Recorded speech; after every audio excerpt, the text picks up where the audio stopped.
You sit with your business all day, every day, and you're convinced that the whole world knows you and has heard about you and everything else. But the Okay. reality is they haven't. Like there's not, I mean, as a founder, you build it up in your head so much, but there's really no sacred cows. You got to stay humble as you're in this Mhm. journey, and you got to keep learning, and you got to keep growing, and you got to keep taking feedback from the market and from trusted partners and people that you know have your back, and just keep moving forward.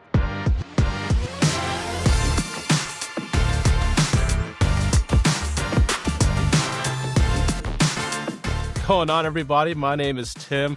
Welcome to the Aviation Business Podcast.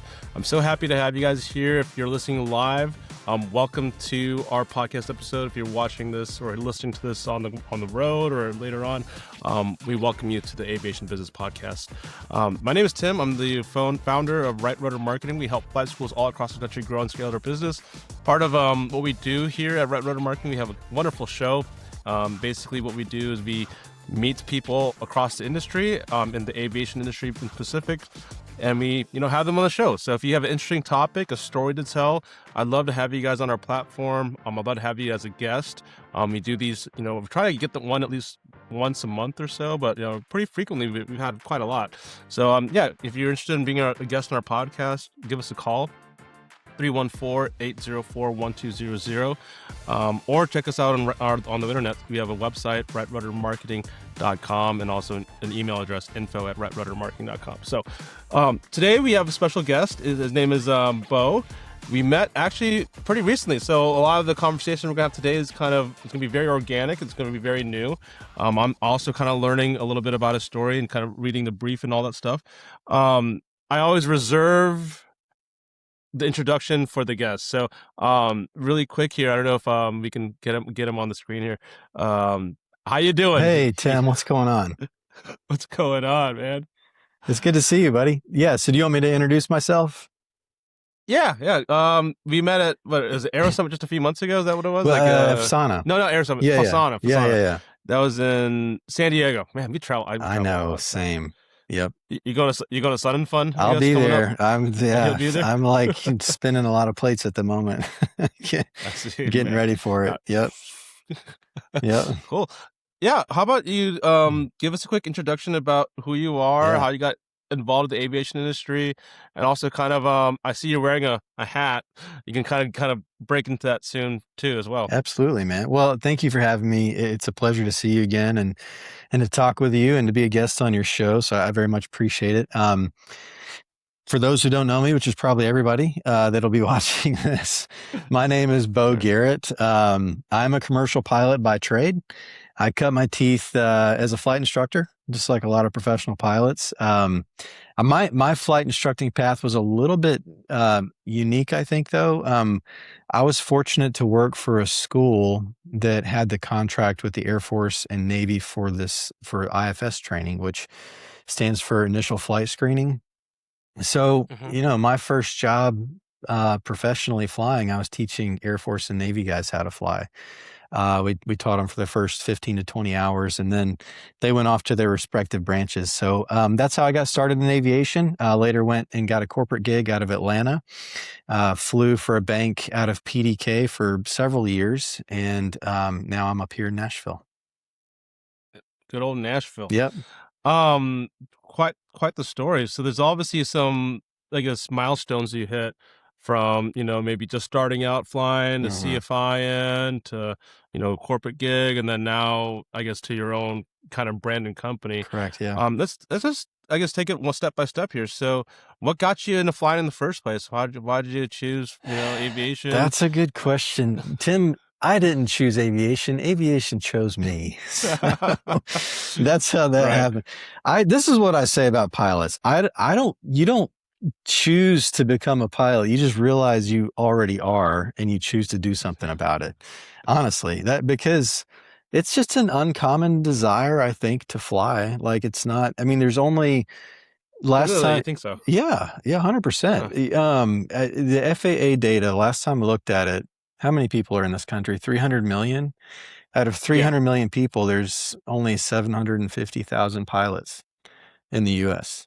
And so, it's a small subset of the population. So I think I think it's a unique desire. I think people probably there's a lot of folks out there that say they would like to fly, but there's Hmm. very few people that are like actually serious about it. Yeah. So anyway, it's something I've always wanted to do when I was younger. I got exposed to it at an early age from my uncle. Um, and then my dad was in the Air Force. He didn't fly though. And so I was just around it. And it's just I've always been aware of it. I've always been aware of the desire. And when I got old enough, I just started training. So that's it's kind of how it happened. It's just always there. Were you, I guess when you first started, did you have like big goals, like going to the airlines or maybe military route, or was it just like, hey, I feel like being a pilot, I'm just gonna might start flying around and Yeah, get my I ratings and that's stuff? a good question. I did want to be in the military at one point. And I even Yeah. very seriously explored an opportunity with the Marine Corps, to fly with Hmm. them. Ultimately decided to go the civilian route.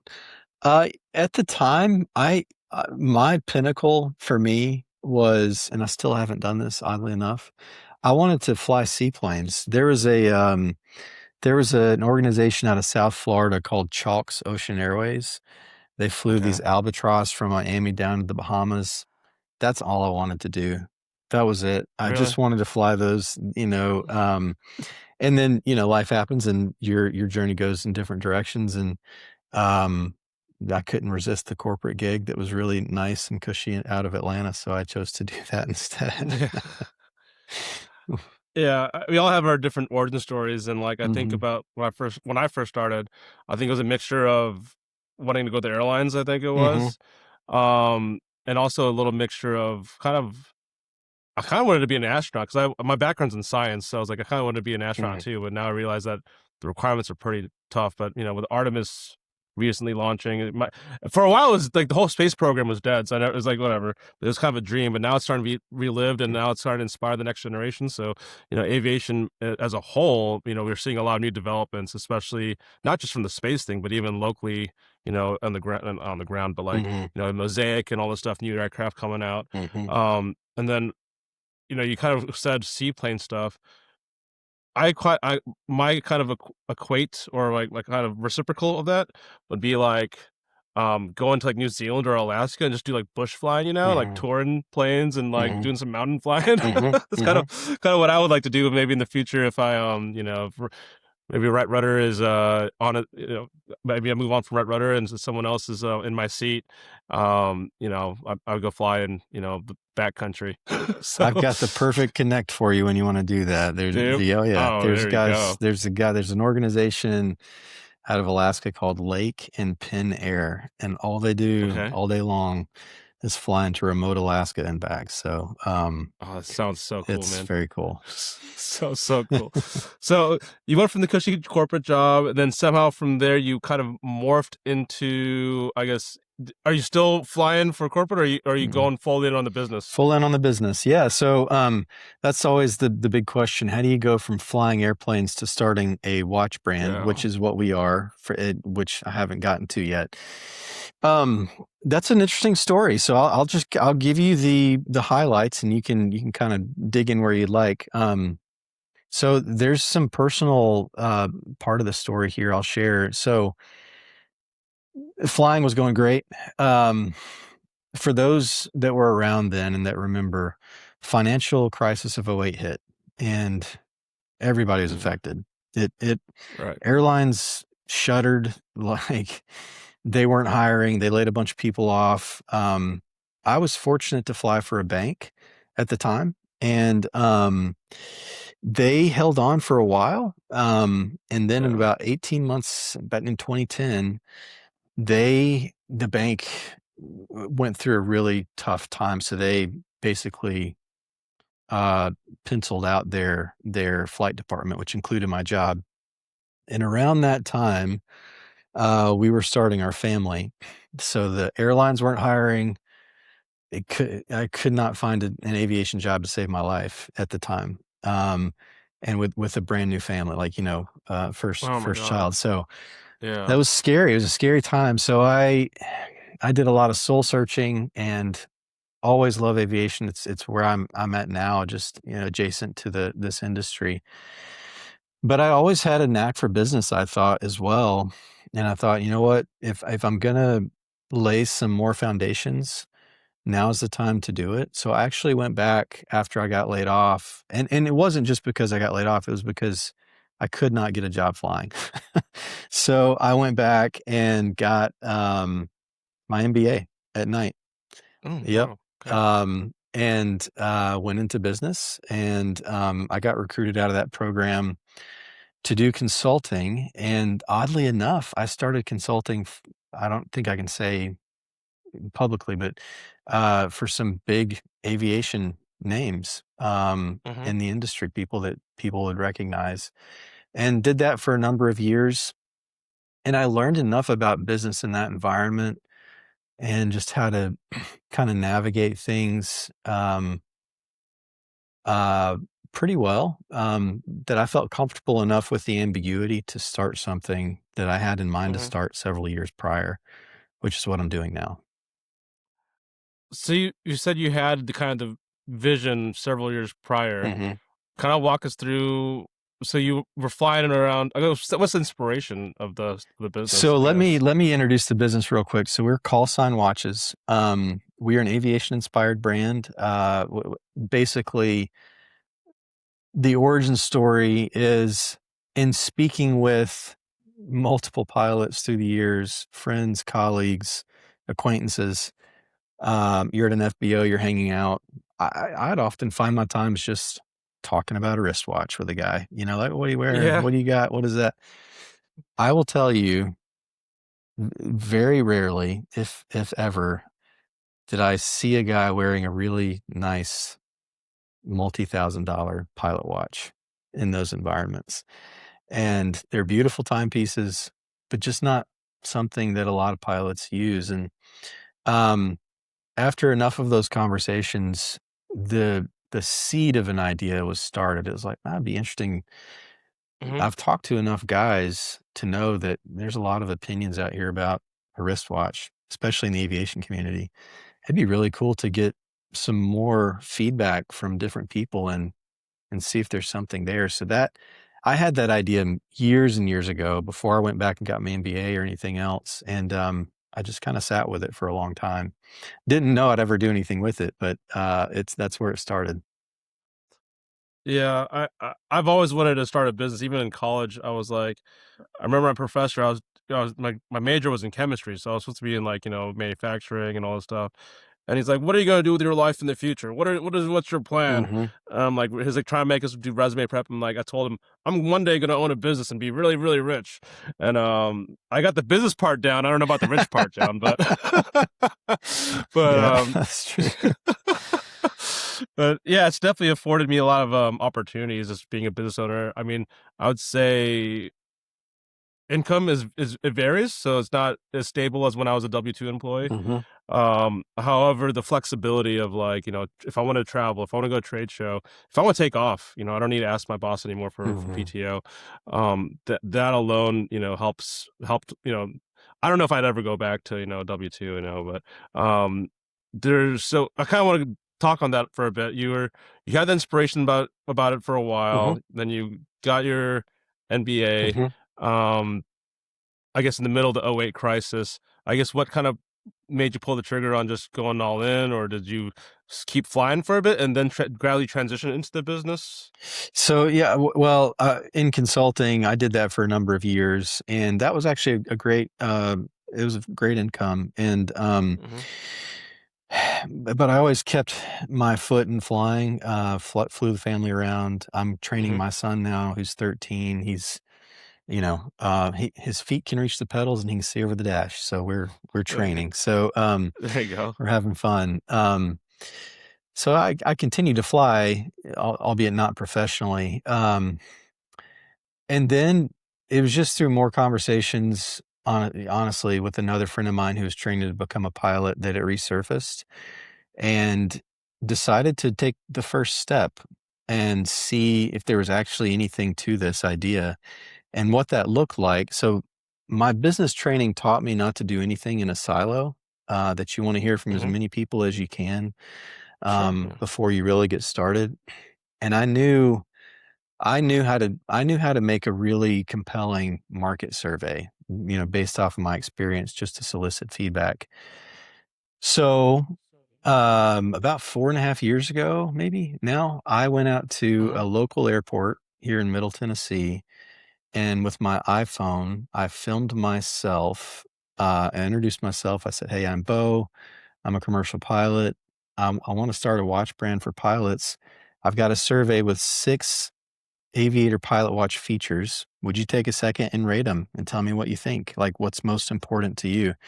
And then I also had a comment box beneath those features. And I said, if you got any other thoughts, just leave them here. And I mean, you put that out there. My friend showed me how to put it onto Facebook. So I ran that little video with a type form survey and we put it on Mm-hmm. Facebook. And I was like, I'll get 10 responses from this. I will get maybe 10. and Yeah. and then 7 weeks later, man, we had over 1,800.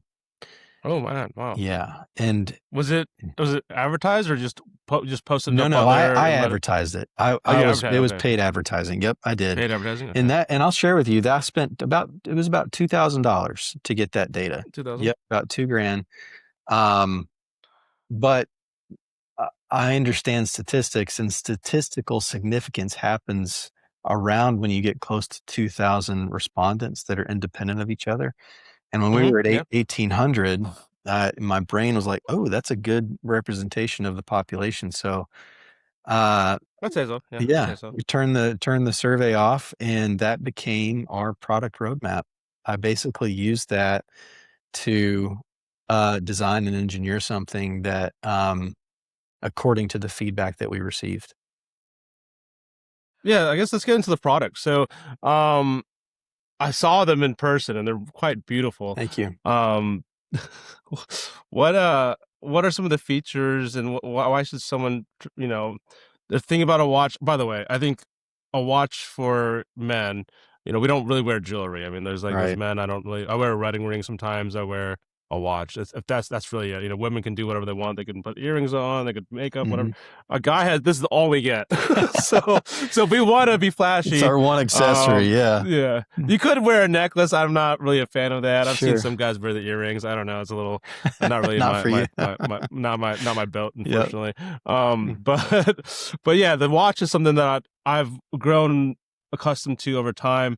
Not only is a functional piece of hardware on my body, like you have your Mhm. phone obviously to all time, but also it's aesthetics. It's also it helps present, and Mhm. I like having a watch. So what are some features that you kind of collected from the survey that you implemented into your product? Yeah, well, I'll share with you. It's a very easy question to answer because there's really only one feature, and that was the distinction with our timepiece versus every other, quote unquote aviator out there.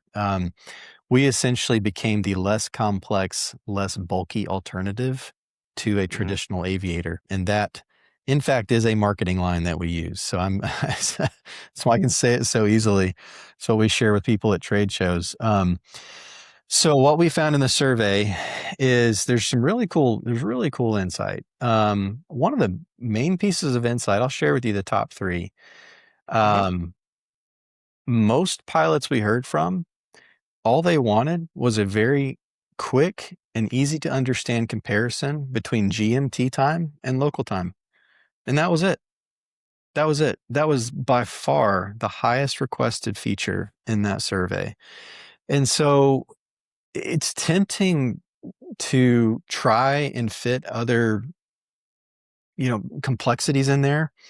And it's a bit of a risk to do one thing, but to try to do it really well and in a way that is maybe more intuitive and less common. And I think that we accomplished that. So if you go to our site, mycallsign.com for your listeners, and I think we've got some links below as Uh-huh. well, mycallsign.com, you'll see our discovery series. It has a crescent window, and that window is your GMT time, and the hands are local.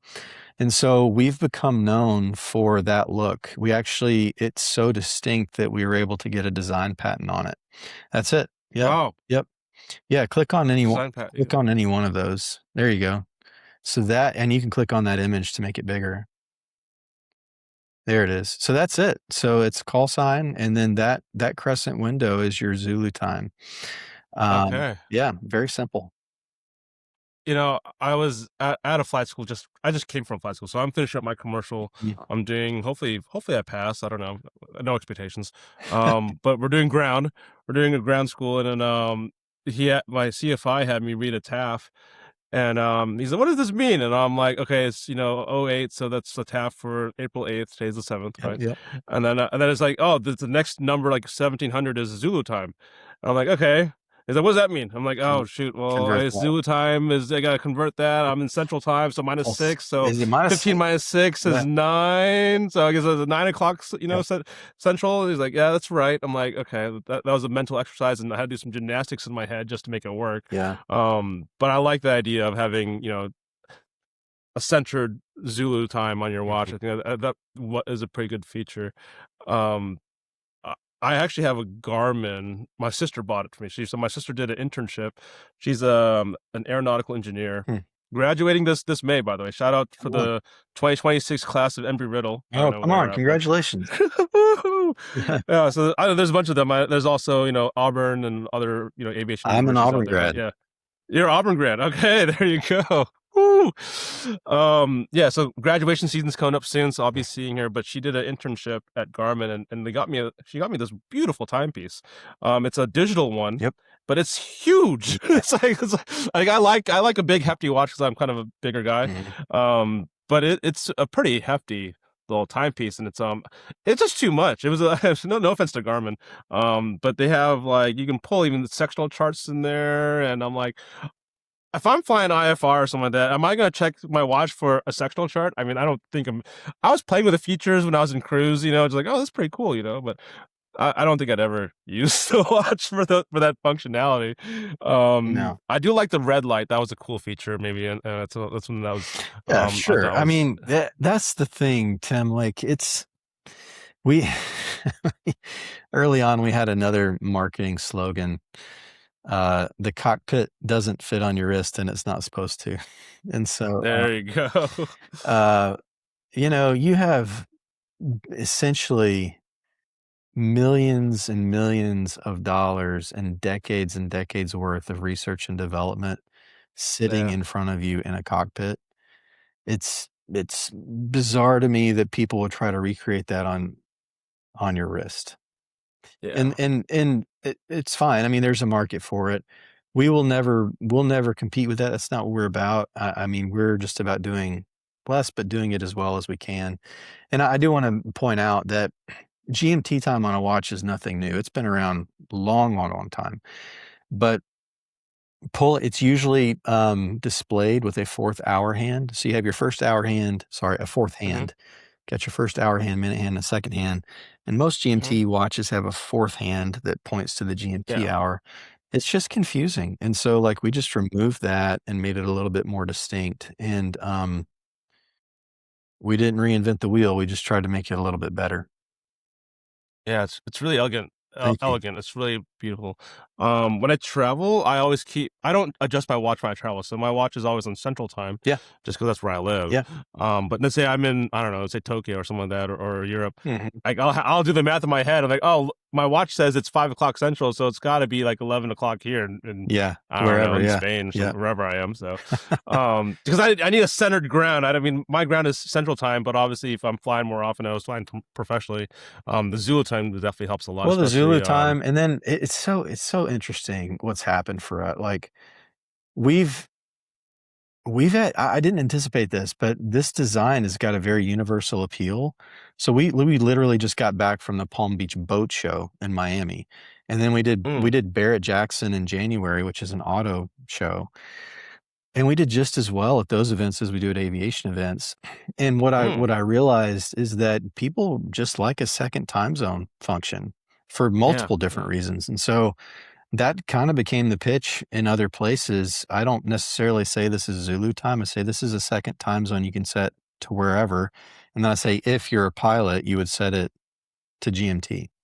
And Yeah. so, I noticed you said GMT a few times instead of Zulu. I'm like, well, it's the same thing, right? yeah, I it guess, is. whatever. Yeah, Yeah. I'm sorry. I just interchange them. Yep. Well, that's interesting. So you've been in business for a bit. Hmm. We met at Yep. FSANA. And you're saying that you're going to all these shows. So I want to hear about kind of your marketing strategy, Yeah. because I am a marketing guy and we are on a marketing podcast. So Yeah. what how did you launch your product, and what are you currently doing to grow your company and brand? Yeah, of course. Well, the cool thing is I was able to bootstrap our early growth. So I used, um, that survey. Out of the 1,800 respondents, over 1,100 actually shared their email and said, "Hey, keep me updated on this watch." So as soon as it was ready, that's who I sent the email to, and that's where our first customers came from. So it's just sort of this iterative process that happened, and it just built on itself. Um, and then we grew that way. And then when we started delivering them, people would see them and they would talk about them, and then we'd get referral orders. And we did okay with that the first year and a half or so. But then I realized I really need to get out of my bubble in South Hmm. Nashville, which is in Franklin, Tennessee, Yeah. and just get out there to other folks. So we decided to go to Sun and Fun. Um, and I was so nervous, man. I was so nervous that first year because it's like the first time I'm facing people, Uh-huh. with Yeah. my product in the wild. No idea how people would respond or if I was going to be laughed out of the building or what. Um, but that show proved to be a major catalyst for us. Like that Yeah. one show started a lot of really uncanny things. It was actually at that show that the Wright Brothers family, No, Wright Brothers. Yeah, yeah, hmm yeah. they found us. They saw us there, and I didn't know who they were at first. They came by a couple times. It was actually their representatives. And the last day of the show, uh, a gentleman by the name of Ken Botts came by our booth, and he talked to me for like 15 minutes, learning about our brand and everything else. And he just finally asked. He said, "Would you ever consider a licensing opportunity?" I said, "Well, it depends on who you're talking about." And he said, "Well, would you consider it for the Wright family?" And I was like, "You mean the Wright brothers?" He said, "Yeah." And I said, "Well, sure. Do you know them?" And he was like, "Well, yeah, I do actually." And so we spent the next probably 4 or 5 weeks in discussions, and they ultimately ended up inviting us to license their name for a limited edition watch run, which you can see Wow. on our site now. It's Amazing. available, and that for me, like that happened at that show. So to answer your question on our marketing, we started out very grassroots. I knew I had to expand my reach, and that's really hard to do digitally. Very difficult, especially when you're first starting out. You really need to Hmm. get there. It is. Yep. That is the bishop in honor of their father, Milton Wright. Wow. And and then so I knew I had to get in front of people. Now what we found after doing that is that from a revenue standpoint, we do multiple more, uh, we do a lot more in revenue at in-person events than we do online by Mm. multiple factors. And so, Okay. we can't really ignore that. So we're doing all kinds of shows this year. I mentioned Barrett Jackson, Palm Beach, Hmm. Sun and Fun. We're going to go to JCK out in Las Vegas. We're doing Barrett Jackson in Columbus, Oshkosh in July, Telluride in September, Huntington Beach in October. Wow. So, It's on tour. yeah, it feels like a band tour, honestly. Like we're just Yeah. one city to the next. And but that's how we get the word out. I really do believe in a boots on the ground, door knocking type of strategy at these events. That's where relationships happen, collaborations happen. You just get in front of people, and there's really no substitute to that. It is time consuming. It does take some investment. but it's worth it. That said, digitally, we do have a strategy. I mean, through the years, we go top of funnel, Google search to Meta to IG to email to Mm-hmm. website, right? That's sort of the funnel, Mm-hmm. and defining strategies at each one of those pieces of the funnel is always challenging and tricky. And we haven't quite cracked the code there, but we're we do well enough to keep doing it online. And my hope is that one day that number will reverse and we'll do multiple more or multiple times more revenue online than we do it in person because I won't have to be Yeah. on the road so much. I've found, at least for us, it's kind of over time swapped. So, Mm, um, I would say when we first started the business, like 3, 4 years ago, I would say a lot of our customers are coming from in-person events, trade shows, mhm. things like that. And Yeah. then slowly, as our business has grown, we still get a decent amount of traffic and interest from these in-person events.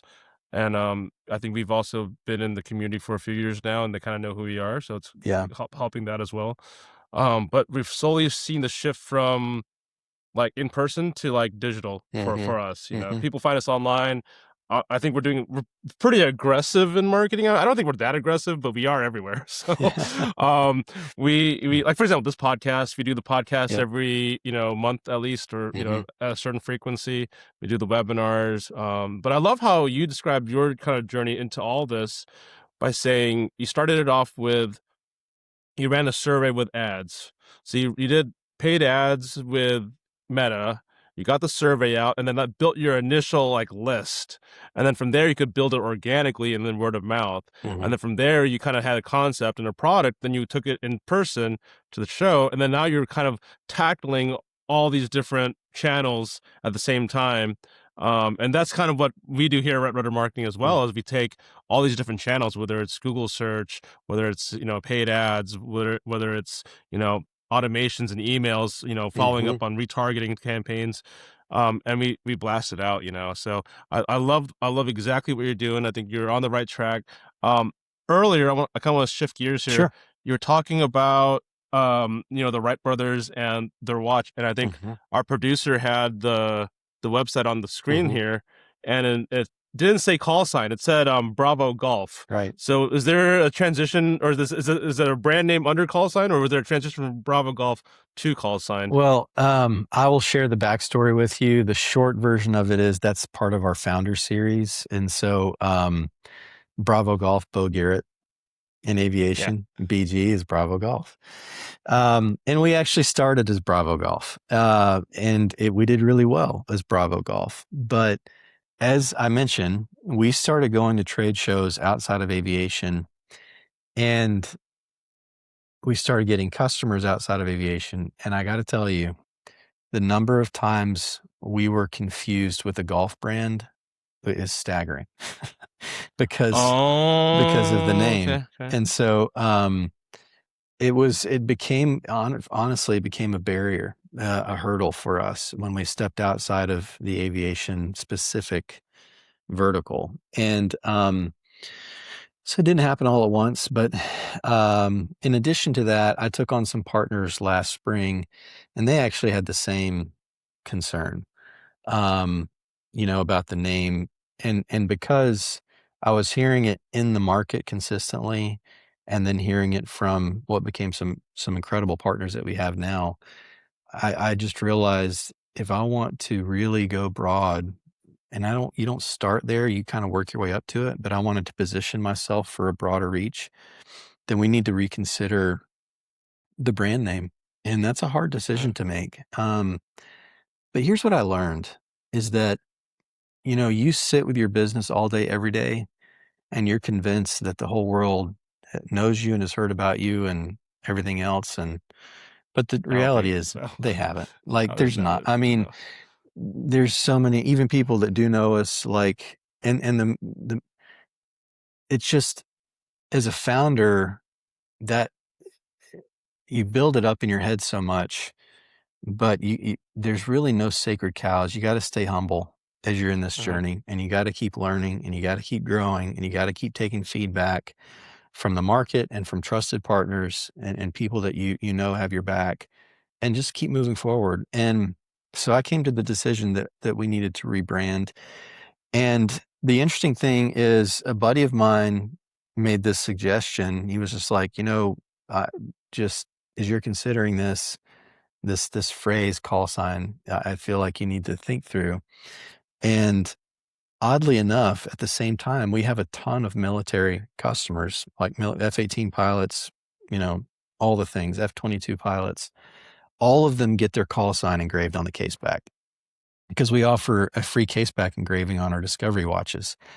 Okay. And so that all sort of converged. And I was like, man, that just fits so well with our story and with our customer base and with where we want to go. It's still aviation specific, and it's actually already woven into the DNA of our brand. And so it became an easy choice for me at that point.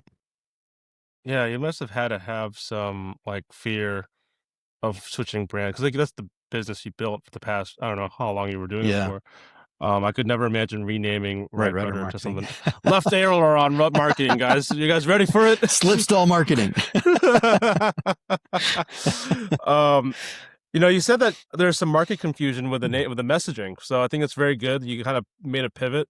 And I think it's what business leaders need to do. If you notice that your market's reacting in a certain way, Hmm. you have to be able to recognize those forces and then act on them and Yeah. then evaluate. Yeah. Um, what you said people got your message mixed up. Every once in a while when I'm at like trade shows or hotels and I'm wearing Hmm. like the Right Rudder Marketing uniform, like the Hmm. gear and Hmm. like the logo everywhere, I'll get some people that are outside of aviation that come to me.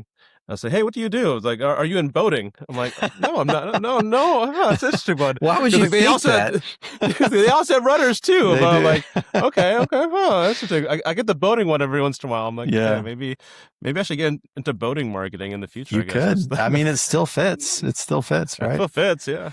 Uh, So that's something that I was like, yeah, so you gotta change the messaging if it's if it's appropriate. So, Sure. cool. So what one of the things that we like to do at the podcast is it's a platform for our guests to kind of get on stage and tell the world about their brand. So we Yeah. kind of talked about that for a little bit, but are there specific like call to actions you want to tell our audience? A Like hundred I think percent. you.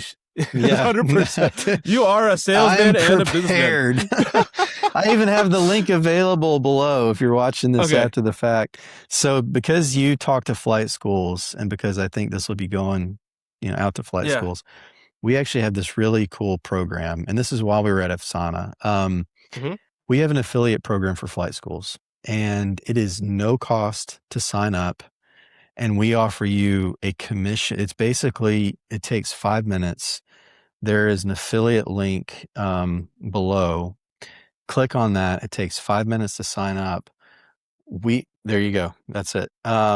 We will actually design a brochure with your school's branding on it and print that brochure for you and send it to you so that you can send it out to your students. And every time one of your students purchases one of our watch, you get a commission from that, and your student gets a discount exclusive to flight schools. We don't offer it anywhere else. And so it is literally a no cost way for you to differentiate yourself from other flight schools. And we are an aviation first brand. We are moving into Mhm. like racing, we're moving into boating, but we're always going to be here for the pilot community. And this is one way that we can do that. We had some great success at FSANA. We had a couple of really big schools sign up with us already. And we've designed their brochures. They're getting printed, and they'll be shipped out here in the next week or so. And so, I really, I really started this brand because I wanted to be there on the pilot's journey with them. I want to help commemorate those moments. And we do that in a couple different ways. The Discovery series, like I mentioned, you can get your airman number engraved. You can get your tail number engraved, your solo date, the date you passed your check ride for your PPL, whatever it is, however I can help commemorate that milestone, I'm here to do it. And so if you're a flight school, please reach out. You can get on our website and fill out our form. Check out the link for the affiliate program. But I would love to work with you. That's the entire reason we originally started this brand. Love that. So I think we have our newsletter as well and our email list. I think one of our producers are on staff here. Copy that link that Beau shared with us and send it out to our flight schools. I think it's a great opportunity to get some nice hardware for our students. It's a it's a timepiece. So it's not like you're buying a Bose headset or something like that, but it's like it's a different utility and it's different use. Yep. I think and we all like our watches too. So and Yeah. it's free. I like the idea that it's free. You're supporting the community. You're coming out to the shows. You're gonna be in Sun and Fun. You're gonna go. What other shows are you going to this year? Are you going to Oshkosh? Oh, I yeah. guess aviation shows. I know you have other ones you're going to. Yeah. It's Sun and Fun, Oshkosh, and as of right now, Pacific Air Show, Pacific Air Show, which okay. is in Huntington Beach in California. That's a great show. It's a good show. If you haven't heard of it, check it out.